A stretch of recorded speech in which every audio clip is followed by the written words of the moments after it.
of school is this anyway? I can handle things, I'm smart. Stupid is, stupid does, sir.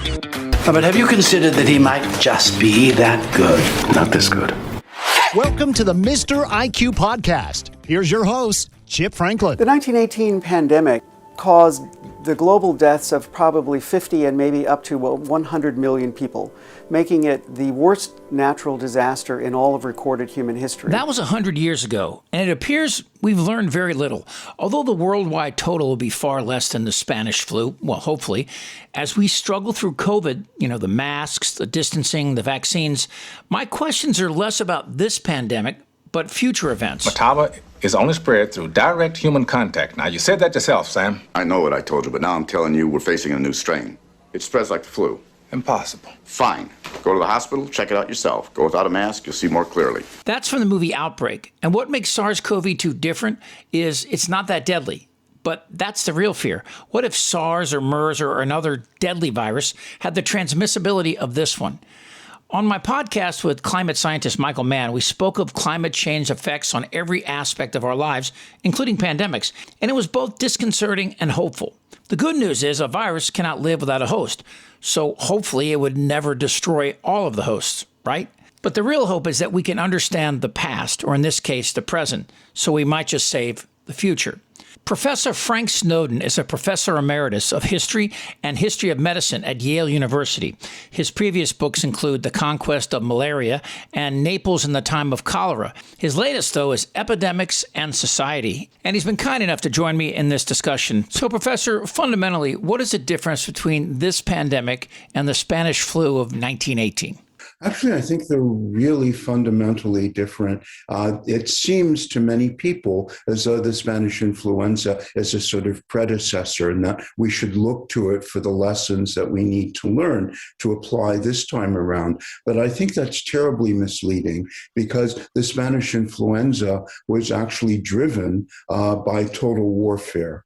And if you ask when the Spanish influenza would end, well, the answer would be when the war ended.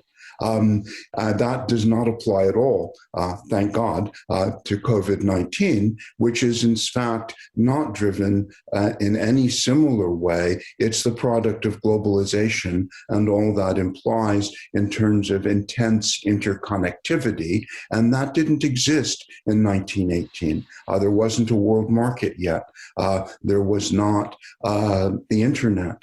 There was very little tourism. The first intercontinental flight had yet a couple of decades to go before it took off.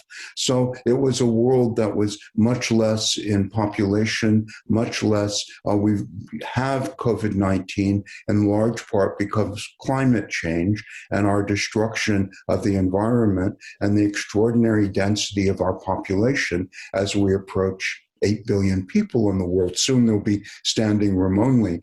So I believe that the lessons then for COVID-19 are very different, that what we have to do is it's not going to end in any automatic way. It's really something that we have to do what Joshua Lederberg said long ago, our great resource in the competition with microbes, since they're infinitely numerous and infinitely capable of mutating. In fact, that's what viruses do best. What we need to apply is our intelligence. And I would add, I assume that to mean science, and that we need also the ability to collaborate and cooperate, because being a product of globalization, we're all in this in the world together. Wow. And anything that affects Botswana in the morning will affect the rest of us by the evening. So I think it's fundamentally different. I quote Mark Twain a lot in his famous saying that the United States' two greatest defenses were the Atlantic and Pacific Oceans, but that doesn't apply anymore, obviously. They're highways rather than fences. There you go. It's interesting. We don't really know the origins. We hear wet market, and I've heard people talk about, did it jump out of the Virology Institute in Wuhan? But also looking back to the Spanish flu, which was, of course, maybe you explain that it didn't originate in Spain. In fact, the name was unfairly given to them. could you comment on that? And also maybe the origins of the 1918? Did it really maybe start in Kansas? Or did it come over from? That's interesting that you ask that. The origins, as you said, the name is simply because Spain was a non-belligerent country, and the countries that were engaged in the war didn't want enemy countries to know what factors might be affecting their morale and their ability to deploy troops and resources. So they censored and self-censored the press, and Spain had a free press, so people associated the war with Spain. Actually, it started, and there are three candidates for where it started, of which the most probable seemed to me one, the Kansas variant that you mentioned, and the other, Professor John Oxford in Britain argues quite persuasively it may have originated in a spillover event or series of spillover events in France. At the great military base at Etaples. Really?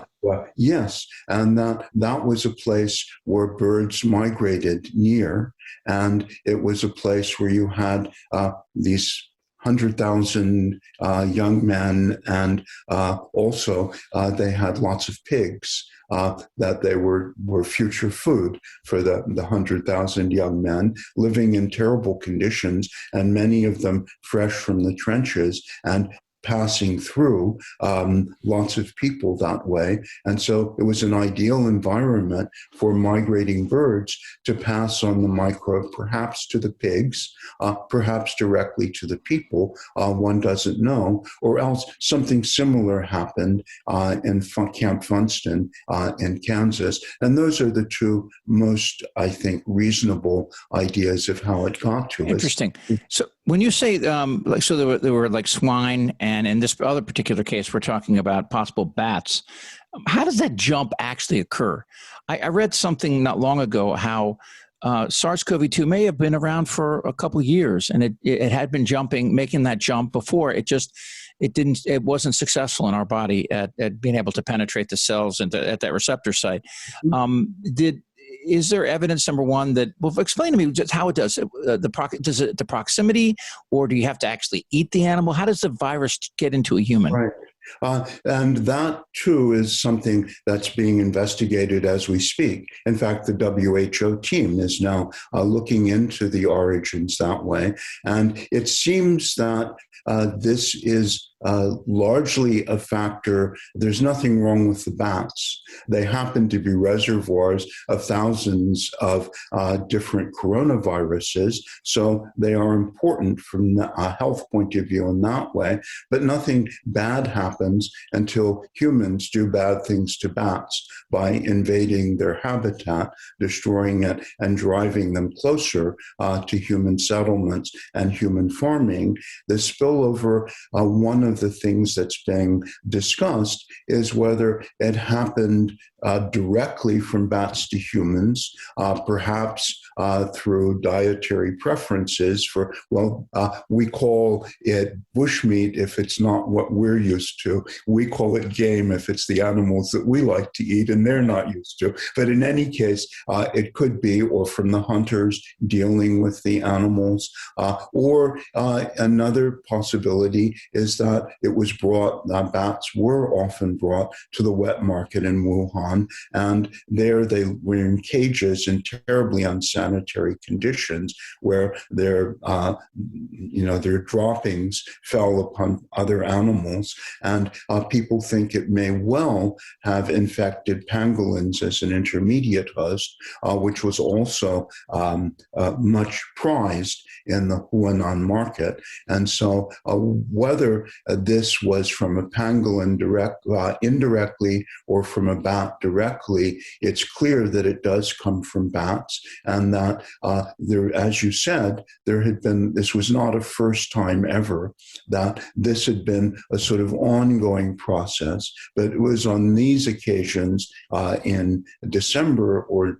late November possibly of 2019 that we were very, very unlucky as a species. And it then spread from the Huanan market to the very crowded and congested urban city of Wuhan all around it, a perfect sort of environment for an airborne pulmonary virus to take off. And that's exactly what it did. But there's one thing that's clear didn't happen. It was not released from a Chinese laboratory, nor was it an act of bioterrorism. And the genetic sequencing has made that conclusively clear.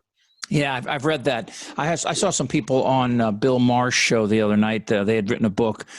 Two well-known virologists and infectious disease specialists. One was an infectious disease specialist, and they made the case that it might have been thrown out in the trash or something from the Virology Institute. That it wasn't bioengineered, as you just said. I haven't heard a lot of evidence to that point, and I think that it's something that Tom Cotton and President Trump and some others like to propagate because it made it seem less like we screwed up. But let me ask you this, though. The idea, though, that back in 2018, we sent some people down from our Beijing embassy to visit the Wuhan Virology Institute, and they were appalled by what they saw, that they weren't actually, they didn't have the equipment and the personnel and some of what the science that they needed, and they cabled back to the U.S. Embassy saying, "We need to help these guys." It was never followed through. What could we have done to help them with this? I mean, we've known about this, right? I mean, I don't know how many centuries. There's two questions here. So, what could we have done? And also, let's go backwards. How long have we seen these? Is it called zoonotic? Is that the word? Am I getting that right? Okay. How long have we seen these jumps from animals to human? Does that go way back in human history? Well, absolutely. It goes way back in human history, and that's clearly, we know that that's how bubonic plague also comes from animal reservoirs. So from the bubonic plague to the present, there have been these zoonotic leaps. What is clear, however, and is more threatening, is that the rate at which this happens is increasing. So and that has to do with our vast explosion of population and our invasion and through our economy, which is also, we seem to have the view that we can expand infinitely without penalty, but that while we're doing that, we're deforesting the world and we're driving wild animals, we're destroying biodiversity and driving our wild animals much closer into very frequent contact. And so many diseases, HIV, AIDS, Ebola, swine flu, etc., MERS, SARS, are all zoonotic diseases, and Lyme disease, etc. So yes, these are zoonotic diseases are a great risk of our times, and that's not by chance. That it's because of the kind of society we've created. We know now about the sobering aspects of this. We're closer together. You mentioned climate change. I had Michael Mann on. I interviewed him recently, and he has a book called Climate Wars. And I was talking about this, and he's much more optimistic than a lot of the people I've read. But I mean, can we continue doing what we've done since the Industrial Revolution without some cataclysmic result? I mean, we know viruses generally don't kill all their hosts, otherwise they have no place to live. But what if we get that perfect storm? If we get like a SARS or a MERS, and we get this kind of transmissibility that COVID-19 has?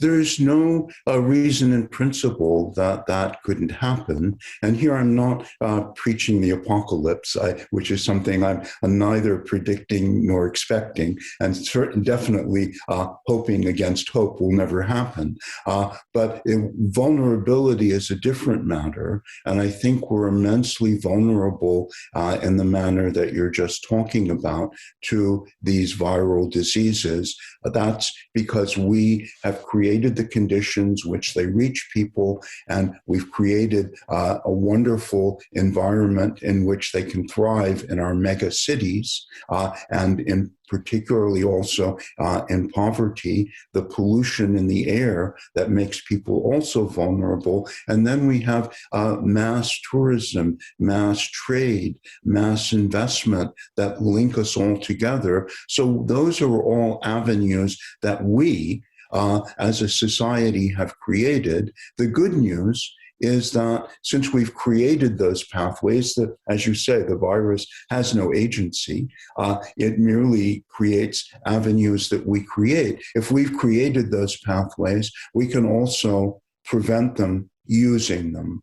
And so this is a call then to action, not going back to exactly the world in which we lived before COVID-19, because as you were suggesting, there's a penalty for what we've done to the planet.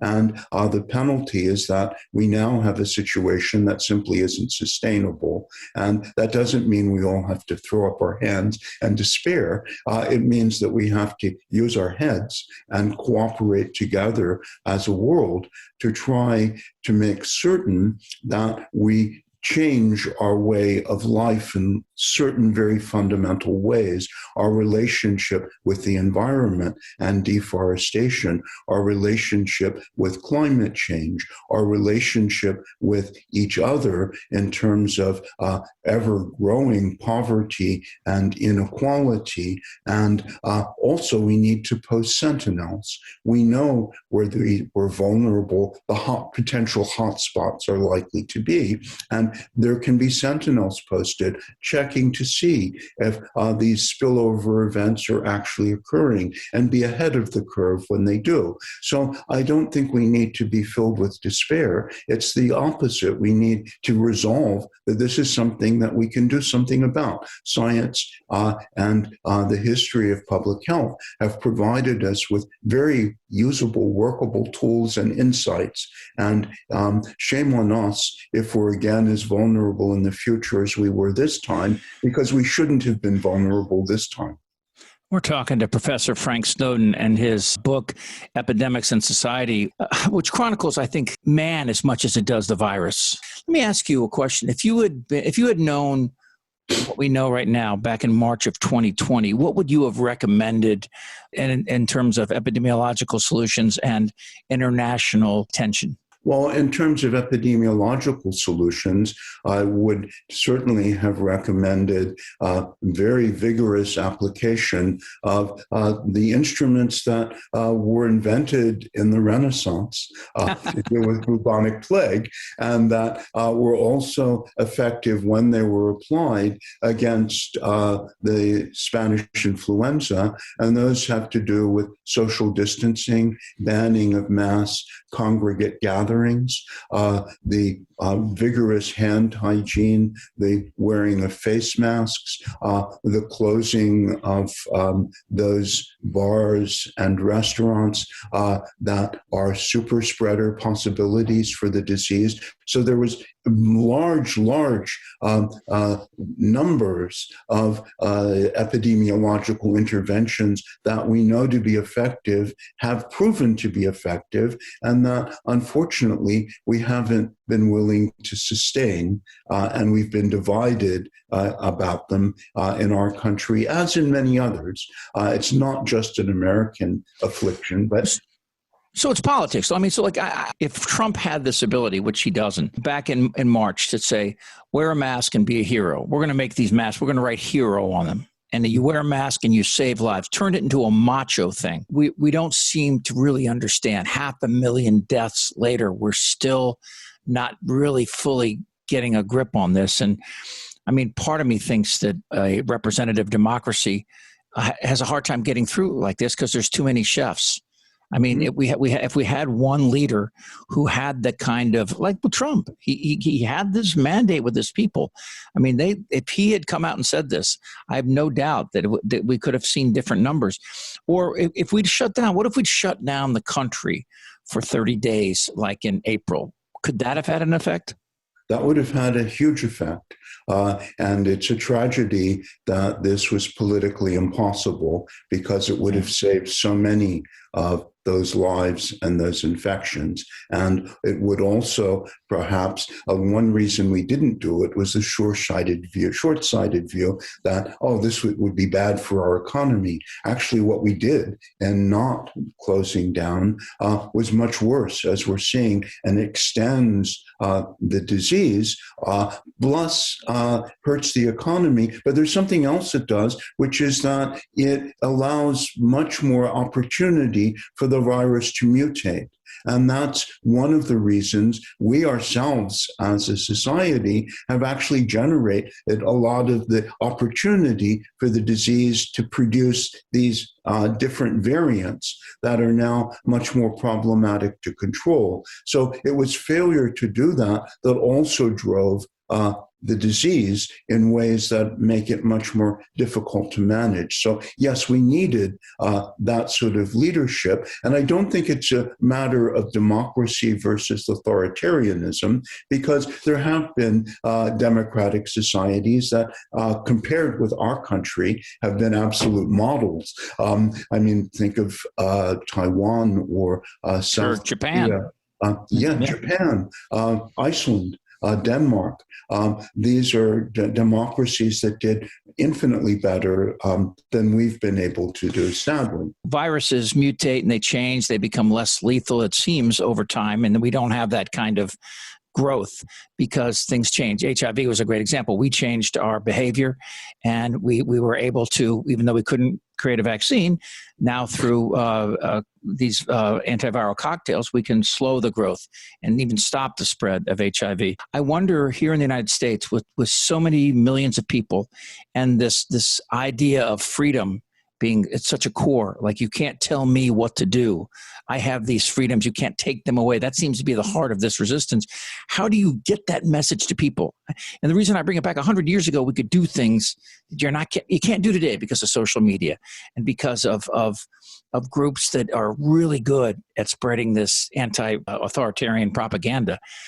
I see the greatest problem with future pandemics is not the virus, but us. Yes, well, I agree entirely with that. And I had the advantage, if I want to put it that way, of living in Italy during the time when it was the epicenter of the pandemic. I even had the advantage, if we want to call that, of catching COVID-19 as Did well. you? Oh, yes, I did. And I was lucky. I had a mild case. But this really did provide me with an entree to understanding. And one of the things related to what you're saying precisely was then the ability to contrast what Italy did in terms of messaging that we utterly failed to do. I don't want to mythologize the Italian response. I have criticisms and so as well. But they, as soon as they announced a national lockdown, something we never did, the Prime Minister went on the television and he explained the reasons, and it was the only weapons we had to deal with coronavirus. So if we wanted to save the country, so appealing to patriotism, if we want to save ourselves, appealing to individualism, if we want to save our families, the neighborhoods in which we live, this is the only way we have to do it. There is no alternative. And so this is what we're going to do, and we're going to be held accountable for the results. It's for a limited period of time. The law would need to be repassed if we were to have any extension. And in the meantime, they had one message, and all of the different parties coalesced around this one goal. And throughout, and they were surrounded with public health officials and physicians. And this message was repeated, and there was constantly, and there were posters all over the city, and vans went through the streets saying, you really need to stay at home because this is our survival. And that, I think, was a really powerful message when it comes with one voice, unlike the United States, which did the opposite, which is it had sometimes no voice, and at other times the White House and its advisors disagreed, and then the 50 states, and within the states, the municipalities, and then the school boards within them. And so it was this great cacophony of just conflicting sound and noise. And that's exactly what generates this distrust of the state. I think it wasn't just our individualism, it's this capacity, which is abroad as well as in the United States,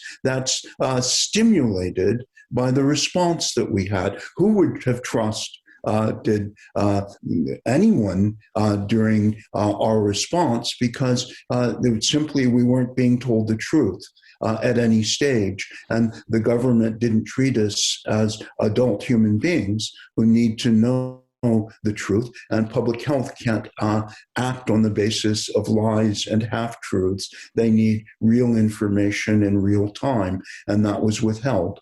So we were in a terrible result. I guess I would say yes, as part of our human nature, but where human nature is divided, and this appealed only to the dark side of us and never to the bright side. So there is a bright side to this, and I think it's international cooperation, which I've seen. You know, I just finished a biography of Isaac Newton, and I love this line where Newton said, "If I accomplished anything, it's because I stood on the shoulders of giants," referring to, you know, Tycho and Kepler and Copernicus and Galileo and others. And I think this is a real opportunity for world leaders to embrace science. I mean, we've always seen this problem with politicians and religious leaders and science, right? It threatens them because they can't understand it. You can't see microbes and all these other great scientists that had to overcome this problem with ignorance is too strong a word, but just lack of availability to knowledge and information. Although you can't say that today. I mean, I can go on YouTube and watch how heart surgery happens, right? So Dr. Snowden, let me ask you, So, Professor Snowden, let me ask you this. In regards to the next pandemic, what is the nightmare scenario that keeps you up at night?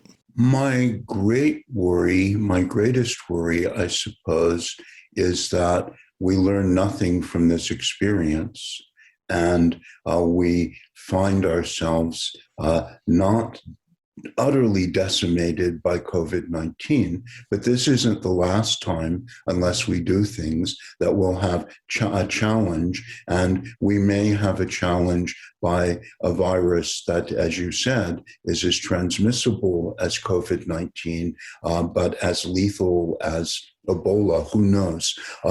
And that would be, but that would be because we as a world, as a species, we refuse to learn the lessons of this experience. And the lesson, it seems to me, has to begin in our minds and our hearts, which is that we need to change the way we do our business. We need to learn to think collectively as a world and to take measures to defend ourselves collectively and to follow science as we do so. If what we can't afford to do is don't misunderstand me. I am the opposite of an anti-vaxxer. I've had the vaccine myself. I recommend it to everyone. It's a fantastic discovery of science and so rapidly developed. And it's a wonderful tool, the vaccine. So I'm entirely in favor of it. But I think we need to remember that it's just a tool. It's not a panacea, and that with tools we need firefighters when there's a conflagration, and we need all of them, maybe more. But the point is that's not as important in the long run as what we've also learned to do, which is try to remove the causes of fire, regulating and inspecting electrical systems and so on. We need to do that with regard to epidemic diseases as well. And so if we think that we can just find a quick technological fix, we're going to have learned nothing. And then it's very sad that people say, I can't wait till we can go back to normal, meaning what was before. I can't wait till the COVID has been mastered. But to do that, we can't go back to what was before, not only because it's impossible, but also because it's not desirable, because that was the world that got us where we are at this moment. And that will get us into an even worse possibility with even more lethal and transmissible viruses in the future. So we need to learn that we need to reform those parts of the world, our society, and the way we do our business that's actually not sustainable and very dangerous. So, I totally get it. I mean, being a parent forced me to be more optimistic than I'd ever been in my life when my children were born. I think the interesting thing about speaking with you, and it makes me feel good, is that you are optimistic, that your pushback on me and not needing some strong authoritarian rule, that we can figure this out ourselves. And, maybe Plato wasn't right after all. Maybe, we don't need a guardian class. Maybe we can all figure this out without having to elevate people to that role. Maybe we can all take part in that. And that's the ultimate solution. Yes, can't we appreciate the beauty of your quote from Newton? And the fact is that democracies have a great advantage because if you think about it, science is the most democratic of all intellectual pursuits. No one claims authority in science. It's something where a person's idea is only as good as the proof that the person can produce and convince everyone else that if they did the same experiment, they'd end up with the same result. So I definitely think that authoritarian regimes are inimical to science, which is all about free inquiry. And so I think democracies are something that is good for our health, and I think dictators are bad for our health. Thank you so much, Professor Snowden. Really great stuff. Please stay well, and I'm glad you're feeling better. So you're no long hauler after effects of your COVID? Actually, I am a long hauler. I had the fatigue afterwards for 6 months. But it's now lifting and I'm becoming normal. But I now realize that I'm one of millions and millions who have that sort of after effect. Please keep writing because we need to hear from you. Thank you so much for your time. I've enjoyed it. Thank you. You've been listening to the Mr. IQ podcast with Chip Franklin. To hear more, go to MrIQ.com or wherever you download your podcasts.